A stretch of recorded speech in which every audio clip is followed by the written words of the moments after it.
Hello, and welcome to Stories from India. This is a podcast where we talk about myths, legends, and folk tales from India. I am your host, Narad Muni, and I'm a mythological character myself. I have the gift of eternal life and knowledge of the past, the present, and the future. By profession, I'm a traveling musician and a storyteller. So the way I'm doing my job is by podcast. In this episode, we are covering an Uttar Pradesh folk tale. It's a story of a woodcutter and a wonderful magic bowl that can cook any dish. Swarthi was a woodcutter who lived in a little village at the edge of a dark forest. As with all dark forests, this was the kind that was best avoided. But Swarthi had no choice. He was the sole breadwinner in his family. Every morning, Saturdays and Sundays included, Swarthi had to go deep into the forest and cut down some trees. It's not clear why he didn't just simply cut the trees at the very edge of the forest, right next to his home. It would certainly have reduced his daily commute. But maybe cutting the trees in the dense middle of the forest was more sustainable. Regardless, that's what Swarthi did. He had several mouths to feed at home, including his wife and several children. At least, he was taking some steps to train his children so that they could help out. He got his boys axes to practice woodcutting with, and he got his girls some kitchen knives so that they could help their mom in the kitchen. This decision to hand little children dangerous, sharp objects was stereotypically medieval. One day, Swarthi decided to venture a little further than he had ever gone before. There was no particular reason, other than he didn't want to hurry home. It was his turn. He was on diaper changing duty that night for his youngest children. It was a job he did not relish, and so he preferred to minimize his time at home. Swarthi reached a part of the forest that he had never been in before. There, he found the perfect tree. He began swinging away with his axe. But all his dreams of selling this premium quality wood were interrupted by the sound of laughter. He walked cautiously towards the source. Swarthi did not return home that evening.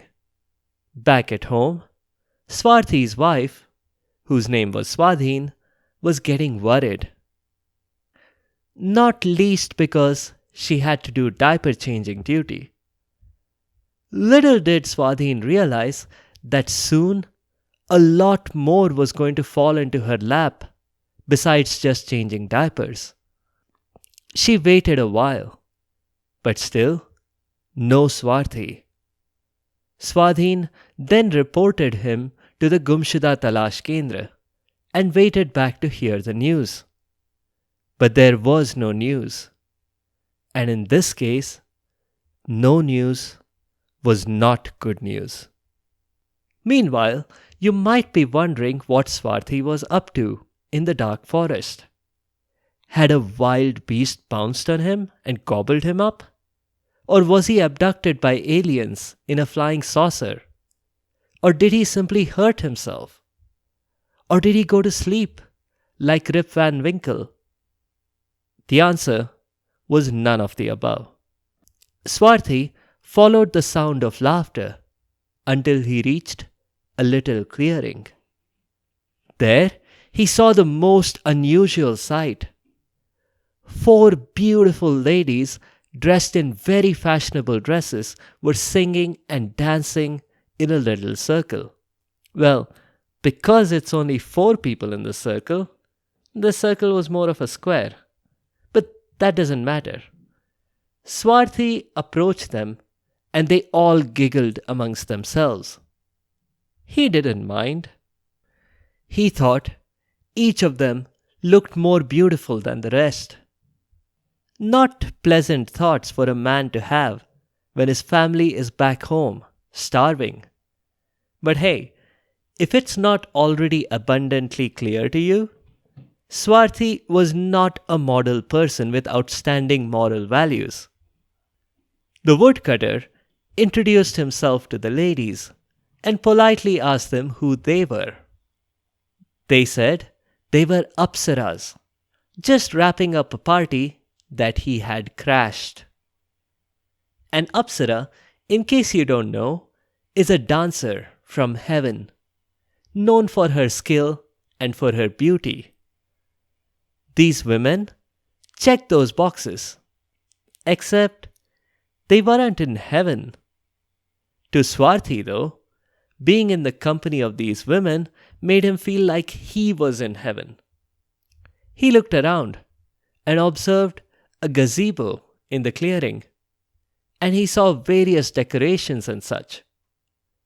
This was definitely a party, and he was intruding. The civilized thing to do would be to apologize and to remove himself from the scene quickly. But Swarthi could not bear to tear himself away from these beautiful ladies whose laughter sounded like the delicate peal of bells. He glanced around desperately until he saw the help wanted sign on the gazebo. Did the Apsaras have a job for him? He'd do it, for lower wages than what anyone else was asking them. They wouldn't even have to offer him employee-sponsored health insurance and such. One Apsara looked at him suspiciously. She explained that he would have to do bartending, butling, sweeping the floors, mopping, doing our dirty dishes and laundry. She asked if he was really going to do all that. To her surprise, Swarthi nodded. Not even the job application form and its next of kin question reminded Swarthi about his family. One thing I'll say in his favor is that he did his job really well. And on top of that, he did not even ask for a salary. When it was time for the next meal, the Apsaras asked him to serve them food. He was puzzled. He had set the dining table and plates and silverware for them, but there hadn't been any sign of food. For that matter, the Apsara's home did not even have a kitchen. Were they expecting him to have cooked something for them? But the Apsaras giggled their delightful little giggles when he asked that question. One of them pointed towards an old bowl that was placed on a tree stump. It was a magic bowl, she said. All he had to do was wish for something and it would appear. He tried it, and it was amazing. It worked perfectly. Each Apsara wished for something she wanted to eat, and instantly the dishes appeared in the bowl. All Swarthi had to do was to serve them. When they were done, they allowed him to eat whatever he wanted out of the bowl.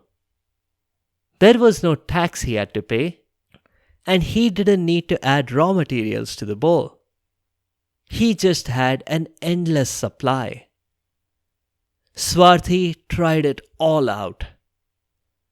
And at the end of the meal, he had stuffed himself with gulab jamun, shrikhand, jalebis and rasgullas. When the Apsaras asked him if he had been a little rash, Swarthi replied calmly that it would have been rash not to have tried all those sweets. While Swarthi was wolfing down one rich dish after another, the conversation back in his family home was markedly different. They were eating pickled cucumbers for lunch today. And because it was Sunday, everyone got an extra nibble. By the end of that day, Swadhin had decided that she and her children did not need Swarthi to survive. They could manage on their own. So she got her boys to get their axes out and to go chop some wood. And because she was more efficient than Swarthi, she asked them to cut the wood right next to their home, instead of going deep into the forest. It worked. Swadhin's children brought some wood. They sold it and made some money. It wasn't much, but it was a start. And over the days, they kept getting better and better. Until finally, they just managed to climb above the poverty line. Swarthi, meanwhile, occasionally thought of home and wondered if he should go back. But he had no desire to return. Not when he had an endless supply of delicious food here. He longed to stop doing the menial jobs he was doing, but he could not bear to part himself from the bowl. He racked his brains. Swarthi even read his employment contract, all of the fine print, until finally he got it. The woodcutter went to the Apsaras one day and told them he intended to leave. He had to return to his family. The first reaction from the Apsaras when they heard his resignation was that of shock.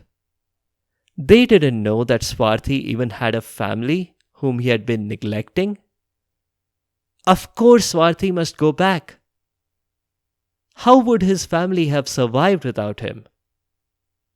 They were sorry to lose their butler, but hey, they would be happy for him when he was reunited with his family.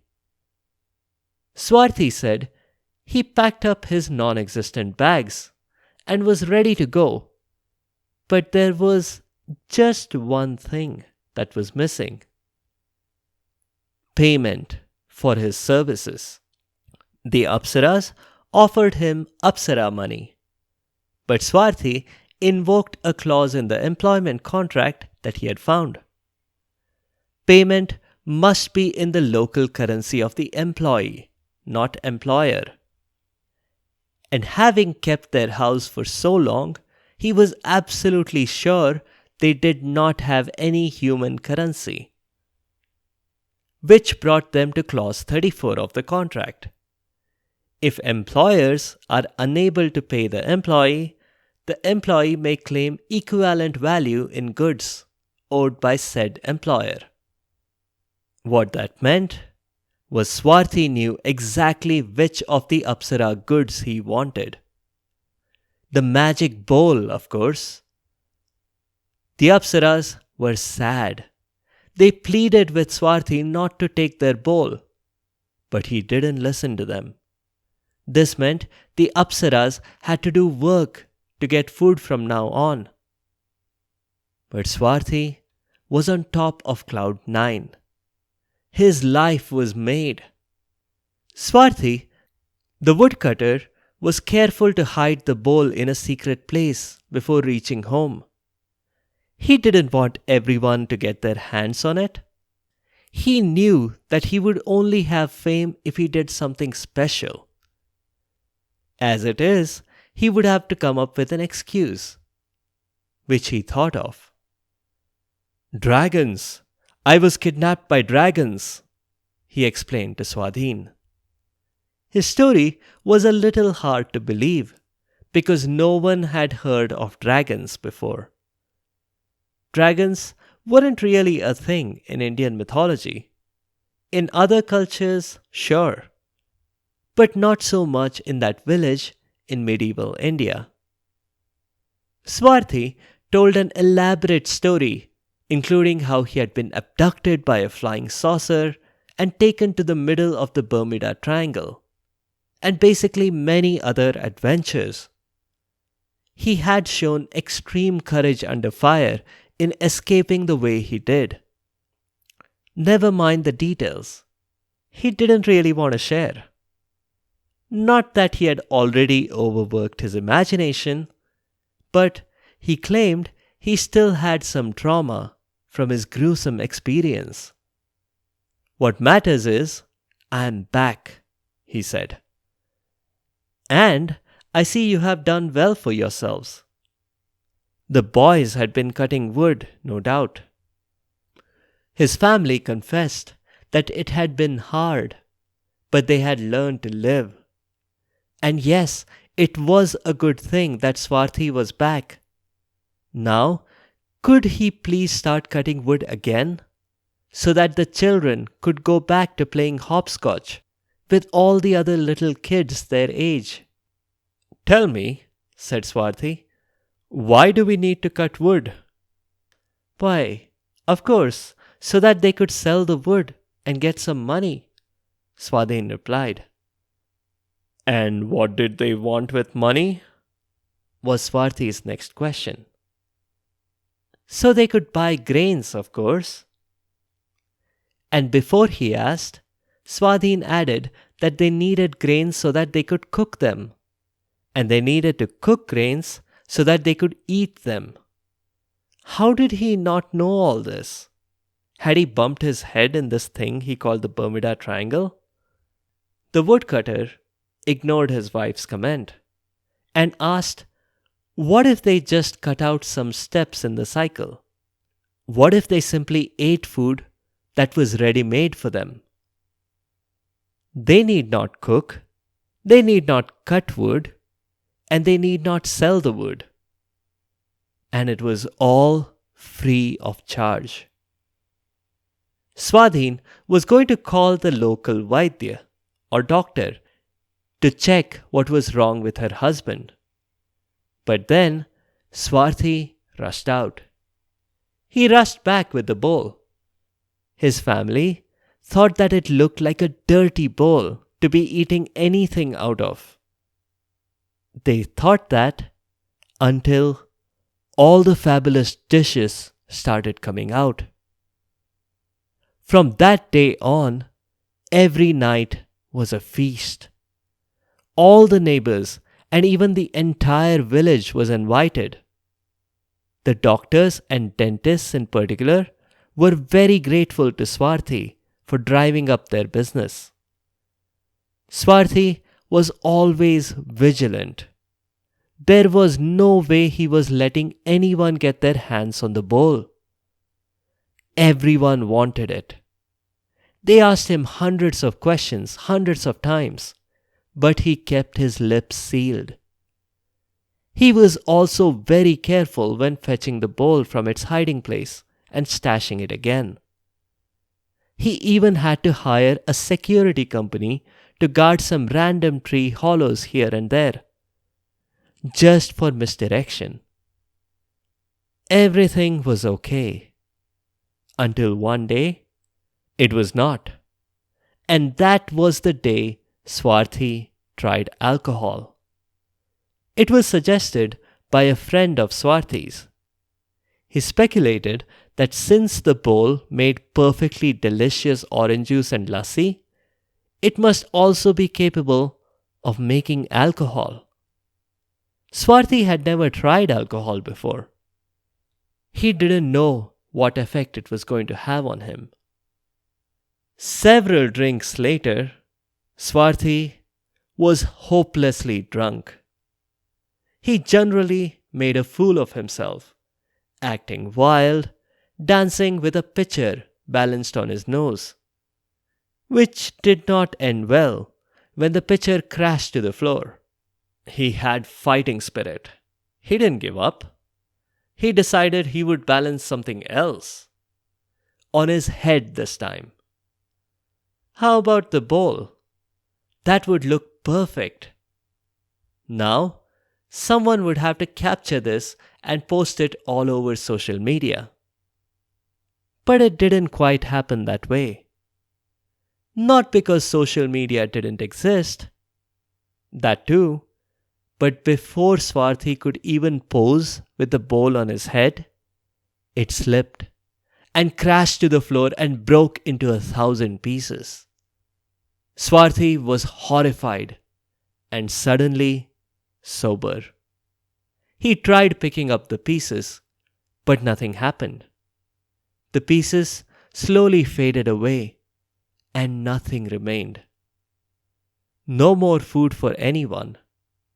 The silver lining was they didn't have to clean up the mess from the broken bowl, but they still had to clean up the mess from the broken pitcher.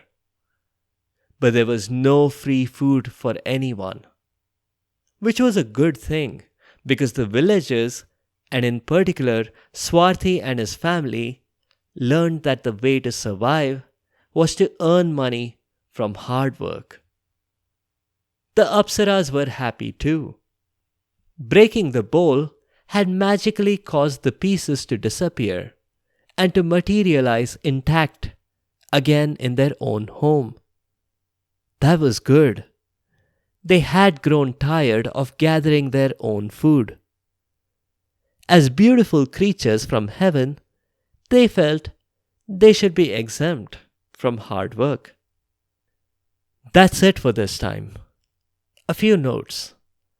Unlike in most other stories that feature a woodcutter, Swarthi is not a hero. His selfishness led to a lot of problems for his family. And when they had finally overcome his absence and had started doing well on their own, he returned to them again. It was a deliberate decision. And along the way, Swarthi did not even care for the welfare of the Apsaras. He deprived them of their greatest treasure, though they had been nothing but nice to him. It's not like they had imprisoned him. When Swarthi returned to his family, his children grew used to a life of comfort again. His presence and the endless supply of food made them lazy again. Having to switch from a life of comfort to a life of hard work must have been just as hard the second time. The only silver lining was that they could ask Swarthi to cut more wood. He had several years' time to make up for. In keeping with tradition on the show, the characters are named for the roles they play. The word Swarthi means selfish. Swadhin means independent, though it's not until her husband disappears that Swadhin truly becomes independent. There are variants of the story in Madhya Pradesh, Uttar Pradesh, and even Bengal. The magic bowl is not unlike one we have seen before. This was a Madhya Pradesh folk tale in episode 23, Magical Treatment. The difference was you needed to pour water in that bowl to make it work. In the next episode, we'll cover the story of the king of Vijayanagar, Krishnadevaraya. Krishnadevaraya might be famous as the king whom Tenali Raman worked for, but he was quite the legend in his own right. And none of that might have been possible if his life hadn't been spared, Snow White style, back when he was just a young boy. If you have comments or suggestions, or if there are particular stories you would like to hear, please do let me know by leaving a comment or a review on the site sfipodcast.com or tweet at sfipodcast. You can also find me on Instagram and Facebook. Be sure to subscribe to the show to get notified automatically of new episodes. A big thank you to each and every one of you for your continued support and your feedback. The music is from purpleplanet.com. That's purple-planet.com. Thank you for listening, and I'll see you next time.